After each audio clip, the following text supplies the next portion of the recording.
Everyone, welcome back to my channel. ఈరోజు మీ అందరి కోసం మరొక ఇంట్రెస్టింగ్ టాపిక్ తీసుకొచ్చి, అదేంటంటే కన్నప్పపై బ్రాహ్మణ సంఘాల ఆగ్రహం.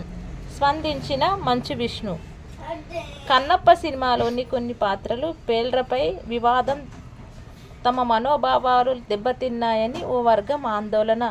ఎవరికి కించపరిచేలా సినిమా తీయలేదని స్పష్టం చేసిన మంచు విష్ణు, భక్తి తత్వాన్ని పంచడమే తన లక్ష్యమని వెల్లడి.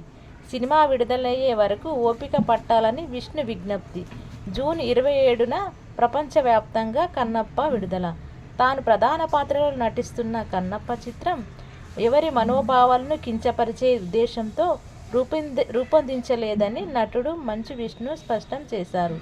ఈ సినిమాలోని కొన్ని పాత్రల పేర్లు విషయంలో తలెత్తిన అభ్యంతరాలపై స్పందిస్తూ చిత్రం రూపకల్పనలో ఎన్నో జాగ్రత్తలు తీసుకున్నామని తెలిపారు.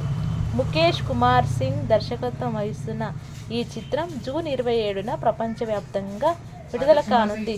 కన్నప్ప చిత్రంలో నటులు బ్రహ్మానందం, సప్తగిరి పోషించిన పాత్రల పేర్లు పిలక, గిలక తమ మనోభావాలు దెబ్బతీసేలా ఉన్నాయని బ్రాహ్మణ సంఘాలు మండిపడుతున్న సంగతి తెలిసిందే.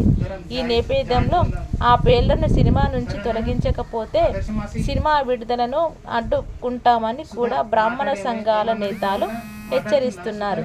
ఈ వివాదంపై మంచు విష్ణు మాట్లాడుతూ, ఎవరి మనోభావాలు దెబ్బతినకుండా ఎంతో శ్రద్ధతో సినిమాను తీర్చిదిద్దాం. హిందూ సాంప్రదాయాలను గౌరవిస్తూ పరమశివుని అత్యంత భక్తితో చూపించాం అని అన్నారు. చిత్రీకరణ సమయంలో ప్రతిరోజు సెట్కు వెళ్లే ముందు భక్తి శ్రద్ధలతో పూజలు నిర్వహించి వేద పండితుల ఆశీస్సులు తీసుకున్నామని ఆయన గుర్తు చేశారు.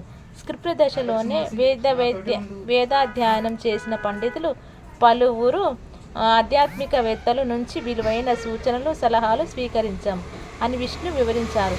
కన్నప్ప చిత్రం తీయడం వెనుక ప్రధాన ఉద్దేశం భక్తి తత్వాన్ని వ్యాప్తి చేయడమేనని, వివాదాలు సృష్టించడం కాదని మంచు విష్ణు నొక్కి చెప్పారు. సినిమా విడుదలయ్యే వరకు దయచేసి ప్రతి ఒక్కరూ సంయమనం పాటించండి. సినిమా చూడకముందే ఒక నిర్ధారణకు రావద్దు అని ప్రజలకు విజ్ఞప్తి చేశారు. ఈ చిత్రం ద్వారా భక్తి భావాన్ని ప్రేక్షకులకు అందించాలన్నదే తమ ప్రయత్నమని ఆయన పునర్ఘాటించడం జరిగిందనమాట. ఇదండి మంచు విష్ణు గారు స్పందించిన విధానం. మీకు నచ్చినట్టయితే లైక్ చేయండి, షేర్ చేయండి, కామెంట్ చేయడం మాత్రం మర్చిపోకండి. Thank you so much.